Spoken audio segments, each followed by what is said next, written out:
Chris Norton is a 25-year veteran of the travel and hospitality industry, having worked at the leading companies including Priceline, Starwood Hotels, and most recently at Marriott International.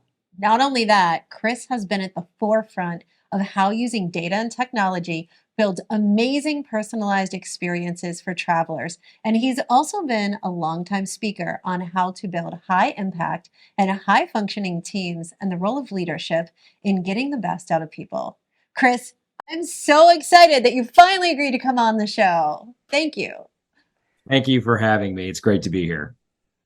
So you're a leader of marketing and personalization at Marriott and have a reputation for building high impact teams. How do you approach team building as a corporate senior leader? Well, I think as a senior leader, it's perhaps the most important thing that we do because let's face it, the more senior you get, the less you actually do day to day in practical work. So hiring high impact teams and creating high impact teams is really job number one. And the way I really approach it first and foremost is by hiring from a people first standpoint. And what I really mean by that is I often lean much more heavily towards personality, positive demeanor, and a real lean in attitude. As opposed to raw skills. And that's really because I believe we can train the technical in people, but you can't train those traits. And those are common traits of successful leaders. I think next, I found that many employees don't understand the high level corporate strategy for the companies that they work in. And I know that often yields a disconnect between them and what we're trying to do and why we're doing what we're doing. So I really try to distill the corporate strategy down into usable chunks, and I hammer that home at every chance I get with my team so that they understand what we're doing. And finally, I take that one step further for our specific team, and I try every year to create no more than 5 priorities that directly align to corporate strategies. And I align all the specific projects that we think is going to move the needle against one of those 5 priorities. And I wheel it out every month at our check-ins and every quarter at our town halls to make sure that everybody knows why we're doing what we're doing and where we're going.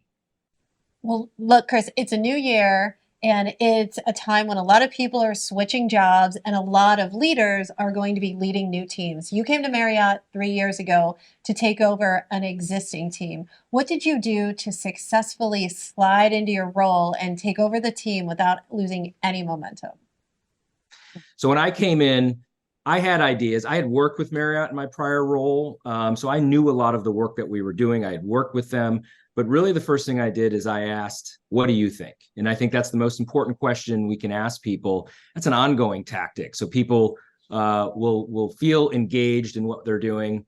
And it's surprising as a leader that the best ideas often come from the least expected places. And you don't know that unless you're asking, what do you think?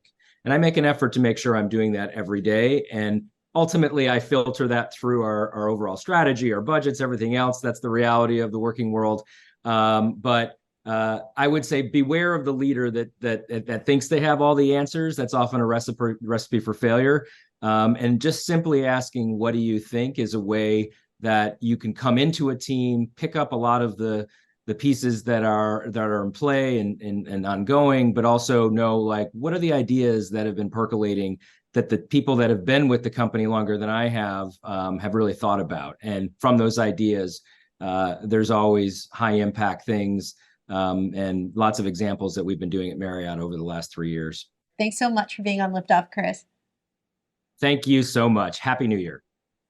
So when we come back, Jeanniey does what Jeanniey does best, and that is pushing us to keep changing the world for the better as she chats with a friend of the show, intelligent beauty contributor Frances Tesmer. You don't want to miss it.